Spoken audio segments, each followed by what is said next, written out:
નમસ્તે વિદ્યાર્થીઓ, વિષય એસપીસીસીમાં આપણે છેલ્લે જે આપણો છઠ્ઠો પાઠ છે એટલે કે પ્રોસ્પેક્ટસ વિજ્ઞાપન પત્ર ભાગ બી એટલે કે એસપીના ભાગમાં વિજ્ઞાપન પત્રનો પાઠ છે એની આપણે ચર્ચા કરેલી. હવે જે આપણો આ પાઠ છે એની અંદર જે અત્યાર સુધી આપણે મુદ્દાઓ કર્યા એ તમામ સિલેબસની અંદર હતા અને જે મુદ્દા આપણે બાકી છે એટલે કે આપણે કર્યા નથી એ તમારા સિલેબસમાં નથી, એટલા માટે આપણે એ પ્રશ્નો કર્યા નથી. સરકારે જે 30% સિલેબસમાં કાપ મૂક્યો છે તે અનુસાર હું વાત કરી રહ્યો છું કે કયા મુદ્દાઓ સિલેબસમાં છે અને કયા મુદ્દાઓ સિલેબસમાં નથી. તો એમાંથી જે મુદ્દા આપણા સિલેબસમાં નથી, બરાબર, એ મુદ્દાના પ્રશ્નો પણ આપણે કરવાના નથી. એટલે કે જે મુદ્દા આપણા સિલેબસમાં આપેલા છે એ જ મુદ્દાના પ્રશ્નો એ આપણે કરવાના છે. પહેલો પ્રશ્ન તમને આપેલો છે, બરાબર, MCQમાં કે દીવાની ફોજદારીમાં કસૂરવારને કેવી સજા થાય. તો જે આપણી આ પ્રશ્ન છે એ આપણે નથી કરવાનો. દીવાની અને ફોજદારી જવાબદારી છે એ બધું આપણા સિલેબસમાં નથી. પછી બીજો પ્રશ્ન પણ આપણા સિલેબસમાં નથી. ત્રીજો પ્રશ્ન એક જોવાનો છે કે વિજ્ઞાપન પત્રની બાબતમાં નીચેનામાંથી કઈ બાબત સાચી નથી, બરાબર. તો પહેલું છે કે કંપનીએ બહાર પાડેલો દસ્તાવેજ, તો એ તો સાચી વાત છે કારણ કે વિજ્ઞાપન પત્ર એ કંપની દ્વારા બહાર પાડવામાં આવે છે. પછી લેખિત સ્વરૂપની વાત કરી બી ઓપ્શનમાં, તો એ પણ સાચું છે કારણ કે એનું સ્વરૂપ એ લેખિત સ્વરૂપનું હોય છે. ત્રીજું, વિજ્ઞાપન પત્રમાં કંપનીનું નામ હોય, તો એ બાબત પણ સાચી છે. અને ડીમાં રજિસ્ટ્રાર પાસે નોંધાવવું ફરજિયાત નથી, તો આ બાબત ખોટી છે, બરાબર, એટલે કે સાચી નથી. રજિસ્ટ્રાર પાસે વિજ્ઞાપન પત્ર નોંધાવવું જરૂરી છે, બરાબર, એટલે એનો આન્સર આવશે ડી. પછી MCQ નંબર 4 આપેલું છે કે જાહેર જનતાને શેર ખરીદવા માટે કઈ કંપની અરજી લઈ શકે, બરાબર. તો જુઓ, અહીંયા જવાબ આવશે ઓપ્શન સી, બરાબર, જે લઘુત્તમ વિજ્ઞાપન પત્ર જોડી છાપી શકે. પછી 5મો MCQ આપેલો છે કે ભરણાની રકમ મળે તે ક્યાં જમા કરાવવી પડે, બરાબર. તો જે ભરણાની રકમ મળે છે એ તમારે અલગ એક બેંકમાં ખાતું ખોલાવવું પડે અને એની અંદર જમા કરાવવી પડે, એટલે ઓપ્શન આવશે એ. છઠ્ઠું આપેલું છે કે ખાનગી નિયુક્તિમાં ભરણાની ફાળવણી કેટલા દિવસમાં કરવી પડે. તો અહીંયા ભરણાની ફાળવણી તમારે 60 દિવસમાં એ કરવી પડે છે. પછી વિજ્ઞાપન પત્ર પછી ડેશ આપેલું છે, એટલે કે એના માટે તમારે જે સાચું વાક્ય લખવાનું છે કે છપાવવાની જરૂર નથી, છપાવવું જરૂરી છે, મૌખિક સ્વરૂપમાં હોય તો ચાલે અને છૂટક માહિતીના સ્વરૂપમાં હોય છે. તો જુઓ, છપાવવું જરૂરી નથી એ બાબત યોગ્ય નથી અને છપાવવું જરૂરી છે, બરાબર. મૌખિક સ્વરૂપમાં ચાલે નહીં, લેખિત સ્વરૂપમાં હોવું જોઈએ અને છૂટક માહિતીના સ્વરૂપનું પણ ન ચાલે. એટલે આનો તમારે આન્સર આવશે બી, છપાવવું જરૂરી છે. સંચાલકોની દીવાની જવાબદારીવાળું પણ નથી. ખાનગી નિયુક્તિમાં બહારની કેટલી વ્યક્તિને, એમાં પણ નથી. બસ, તો આટલા પ્રશ્નો એ તમારે કરવાના છે. પછી પહેલો પ્રશ્ન આપેલો છે કે રોકાણકાર કયા દસ્તાવેજના આધારે રોકાણ અંગેનો નિર્ણય લે છે, બરાબર. તો રોકાણકાર એ વિજ્ઞાપન પત્રની આધારે એ પોતાના રોકાણ અંગેનો નિર્ણય લેતા હોય, કારણ કે વિજ્ઞાપન પત્રમાં બધી બાબતો કંપની વિશે દર્શાવેલી હોય, તેનો એ યોગ્ય અભ્યાસ કરે છે અને તેને આધારે એ નિર્ણય લેતો હોય છે. સ્થાપકોનો યોગદાનનો ઉલ્લેખ શેમાં કરવામાં આવે છે, બરાબર. તો સ્થાપકોના યોગદાનનો ઉલ્લેખ છે એ વિજ્ઞાપન પત્રની અંદર કરવામાં આવે છે, બરાબર. એ આપણે અગાઉ સ્ટાર્ટિંગમાં જ જોયેલું કે વિજ્ઞાપન પત્રની અંદર કઈ કઈ બાબતોનો ઉલ્લેખ કરવામાં આવે છે. પછી ત્રીજો પ્રશ્ન આપેલો કે ધંધાનું ચાલક બળ શું છે, બરાબર. તો અહીંયા તમારો આન્સર આવશે કે ધંધાનું ચાલક બળ એ મૂડી છે. મૂડી વિના એ બિઝનેસ ચાલી શકે નહીં, આમ ધંધાનું ચાલક બળ એ મૂડી ગણાય છે. પછી ચોથો પ્રશ્ન આપેલો કે વિજ્ઞાપન પત્રની પ્રકાશનની તારીખ કઈ ગણાય. બરાબર, કે વિજ્ઞાપન પત્રની પ્રકાશન એટલે કે જે પ્રકાશિત કરવામાં આવેલું હોય એની તારીખ. તો વિજ્ઞાપન પત્ર જે દિવસે લખવામાં આવે તે પ્રકાશનની તારીખ ગણાય, કે જે દિવસે વિજ્ઞાપન પત્ર લખવામાં આવેલું હોય તે તેની પ્રકાશનની તારીખ ગણવામાં આવે છે. પછી 5મો સવાલ આપેલો કે કંપની જાહેર જનતા પાસેથી કયા સ્વરૂપે મૂડી એકઠી કરે છે. બરાબર, તો કંપની એ જાહેર જનતા પાસેથી શેર, ડિબેન્ચર કે અન્ય જામીનગીરી સ્વરૂપની મૂડી એકઠી કરે છે. બરાબર, મૂડી એકત્રીકરણની અહીંયા તમને વાત કરેલી છે. પછી 6થો પ્રશ્ન આપેલો છે, ખાનગી નિયુક્તિમાં મળેલા નાણાં ક્યાં રાખવામાં આવે છે. બરાબર, તો ખાનગી નિયુક્તિમાં મળેલા નાણાં એ પ્રશ્ન પણ તમારે નથી કરવાનો, કારણ કે એ સિલેબસમાંનો નથી. પછી 7મો પ્રશ્ન ખાનગી નિયુક્તિ એ પણ નથી કરવાનો. પછી 8મો પણ નહીં. 9મો પ્રશ્ન કે વિજ્ઞાપન પત્ર કોને કહેવાય એ તમારે કરવાનો છે. હવે એનો અર્થ તો વિજ્ઞાપન પત્રનો અર્થ એની વ્યાખ્યા તો આપણે બહુ જોયેલું. બરાબર, એટલે એના વિશે તો ચર્ચા કરવી મોટે, પણ છતાં પણ કહી દઉં કે જાહેર કંપની છે એ શેર, ડિબેન્ચર કે અન્ય જામીનગીરી દ્વારા એ નાણાં મેળવવા માગતી હોય, બરાબર, ત્યારે જાહેર જનતાને જે દસ્તાવેજ દ્વારા આમંત્રણ આપે ને તેને વિજ્ઞાપન પત્ર કહેવામાં આવે છે. પછીનો પ્રશ્ન આપેલો છે કે વિજ્ઞાપન પત્ર નોંધાવ્યા પછી કેટલા દિવસમાં બહાર પાડી શકાય. તો વિજ્ઞાપન પત્ર નોંધાવ્યા પછી એને 90 દિવસની અંદર એ બહાર પાડી શકાય. પછી પાછો 11મો પ્રશ્ન એ તમારે કરવાનો નથી, ખાનગી નિયુક્તિનો છે. પછીના પ્રશ્ન તમને આપેલા, એમાં પેલો 2 માર્ક્સનો કે શેર બાંહેધરીના કરારો કોની જોડે કરવામાં આવે છે. તો શેર બાંહેધરી વિશે પણ આપણે બહુ ચર્ચા કરેલી. બરાબર, આની પહેલાંનો લેક્ચર એ આપણે એના વિશે જ ફાળવેલો. તો શેર બાંહેધરી દલાલ હોય તેની સાથે આ પ્રકારના કરારો કરવામાં આવે છે. હવે જુઓ, શેર બાંહેધરી દલાલ હોય ઘણા બધા હોય. આપણે જે સંસ્થાઓની વાત કરી હતી, બરાબર, કે જે ICICI છે, IDBI છે, GSFC છે, પછી આપણે આ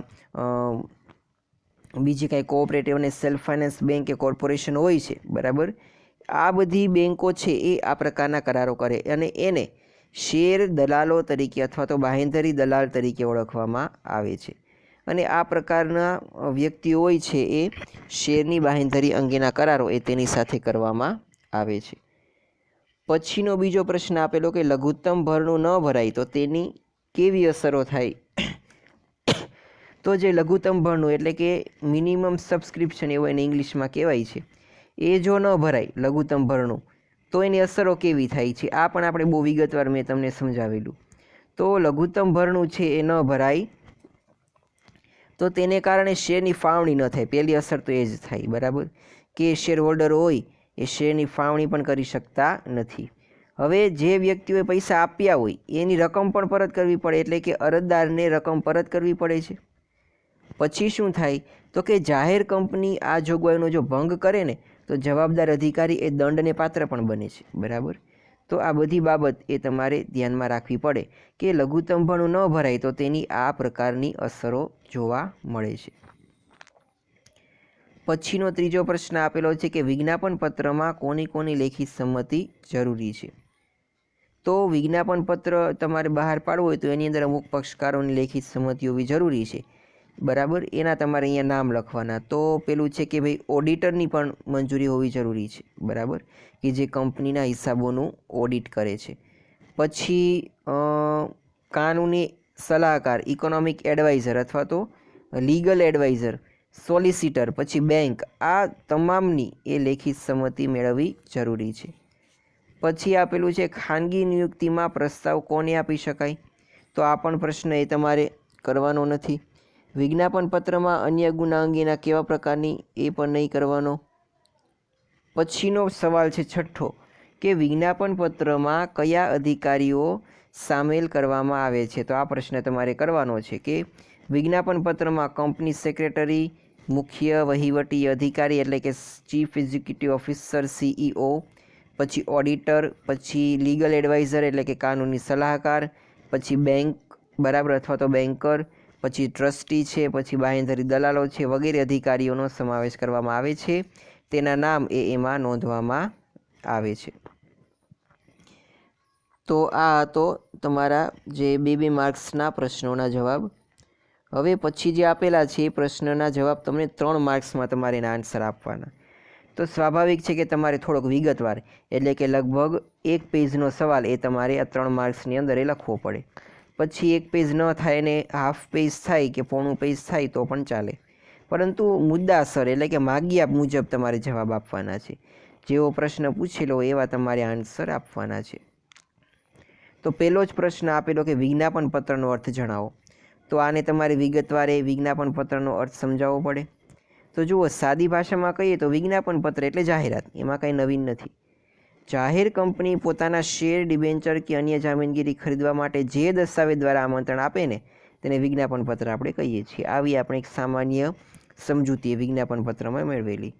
કંપની દ્વારા, બરાબર, કંપની દ્વારા જાહેર જનતાને શેર કે ડિબેન્ચર કે અન્ય જામીનગીરી ખરીદવા માટે દરખાસ્ત કરવા માટે એ આમંત્રણ આપતો કોઈ પણ દસ્તાવેજ કે જે વિજ્ઞાપન પત્ર તરીકે રજૂ થયો હોય કે બહાર પાડ્યો હોય તેમાં નોટિસ, જો નોટિસના સ્વરૂપમાં પણ હોય વિજ્ઞાપન પત્ર, જાહેરાતના સ્વરૂપમાં હોય, કોઈ પરિપત્ર કે અન્ય કોઈ પણ પ્રકારના દસ્તાવેજના સ્વરૂપમાં એ જોવા મળે છે.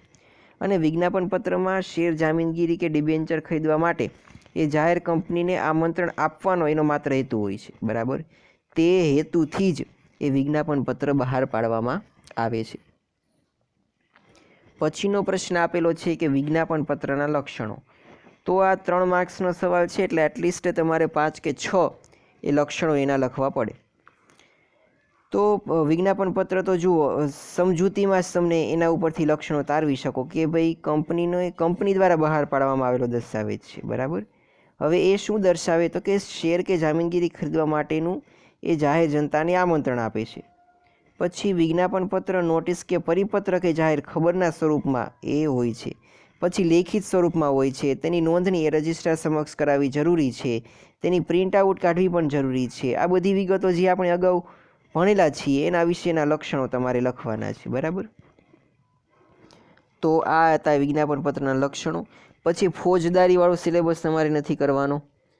પછી ચોથો સવાલ એક અગત્યનો કે સેક્રેટરીએ રજિસ્ટ્રાર પાસે વિજ્ઞાપન પત્ર નોંધાવતા પહેલાં કઈ બાબતો જોવી પડે. તો વિજ્ઞાપન પત્ર રજિસ્ટ્રાર પાસે નોંધાવતા પહેલાં સેક્રેટરીએ નીચેની બાબતો પ્રત્યે ધ્યાન આપવું પડે છે. કઈ કઈ બાબતો? તો પહેલી જોઈએ આપણે તો વિજ્ઞાપન પત્રમાં તારીખ લખેલી છે કે નહીં તેની ખાતરી કરવી, બરાબર. અને કંપની ધારા અનુસાર બધી જ વિગતો અને અહેવાલો સામેલ છે કે નહીં તે જોવું, બરાબર. આ બધી બાબતો છે એ તમારે ધ્યાનમાં રાખવી પડે છે, બરાબર. તારીખની અને બધા અહેવાલો એ રેગ્યુલર વ્યવસ્થિત છે કે નહીં એ. પાંચમું આપેલું છે કે લઘુત્તમ ભરણું કોને કહેવાય. તો જુઓ, આના વિશે તો આપણે બહુ ચર્ચા કરેલી કે ધંધો શરૂ કરવા માટે જે ઓછામાં ઓછી મૂડી જોઈએ, બરાબર, એ ઓછામાં ઓછી મૂડીને લઘુત્તમ ભરણું કહેવાય છે. અને જો આ મૂડી ન મળે તો જાહેર કંપની કે પછી ખાનગી કંપની એ ધંધો શરૂ કરી શકે નહીં.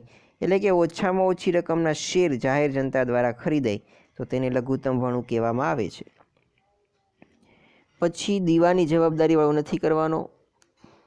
પછીનો પણ નથી કરવાનો વિજ્ઞાન પત્રમાં, એ પણ નહીં.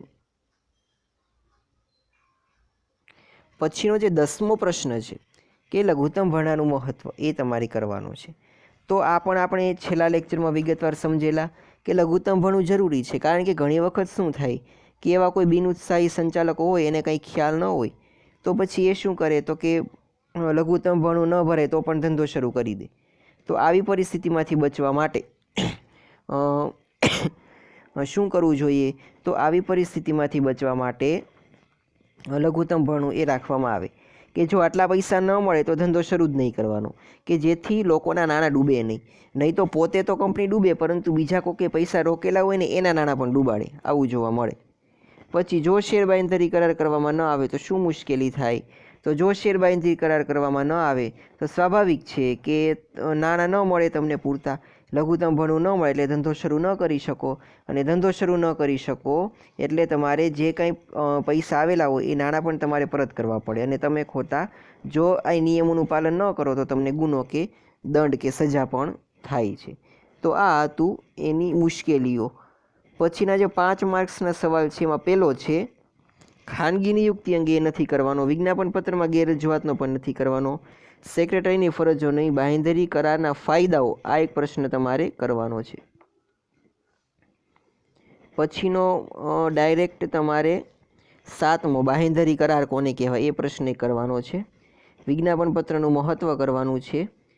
પછી 9મો વિજ્ઞાપનપત્ર કોને કહેવાય, અર્થ વ્યાખ્યા, કંપની ધારાની જોગવાઈઓ કરવાની અને વિજ્ઞાપનપત્રમાં કઈ કઈ બાબતોનો સમાવેશ કરવામાં આવે એ કરવાનો. એટલે અહીંયા તમારો સ્વાધ્યાય થશે પૂરો. તો આજનો લેક્ચર આપણે અહીંયા સુધી રાખીએ. આજે તમારી હોમવર્કમાં જે MCQ મેં કીધા છે એ MCQ અને 1 માર્ક્સના સવાલ છે એ 1 માર્ક્સના સવાલ અને આ ત્રીજું એટલે કે 2 માર્ક્સના સવાલ. એમાં જે સવાલ મેં અત્યારે તમને કીધું કે આ સવાલ કરવાના એ જ સવાલ કરવાના છે, બરાબર. અને જેની મેં ના પાડી કે આ સવાલ નથી કરવાના એ સવાલ તમારે નથી કરવાના. તો આજનું હોમવર્ક એ તમે આખો વિડીયો જોશો તો જ તમને ખ્યાલ આવશે કે હોમવર્કમાં શું કરવાનું છે ને શું નથી કરવાનું, બરાબર. એટલા માટે એવા વિદ્યાર્થીઓ આમાંથી બચી નહીં શકે કે અમુક વિડીયો કાપીને છેલ્લે હોમવર્ક જાણી લેતા હોય અને હોમવર્ક કરી નાખતા હોય. તમારે આખો વિડીયો જોવો પડશે. એની અંદર કયા સવાલ મેં કરવાના કીધા છે અને કયા સવાલ નથી કરવાના કીધા એ જાણીને તમારે હોમવર્ક કરવું પડશે, બરાબર. તો આજનો લેક્ચર અહીંયા સુધી રાખી અને નેક્સ્ટ લેક્ચરમાં આપણે કંઈક નવું શરૂ કરીશું.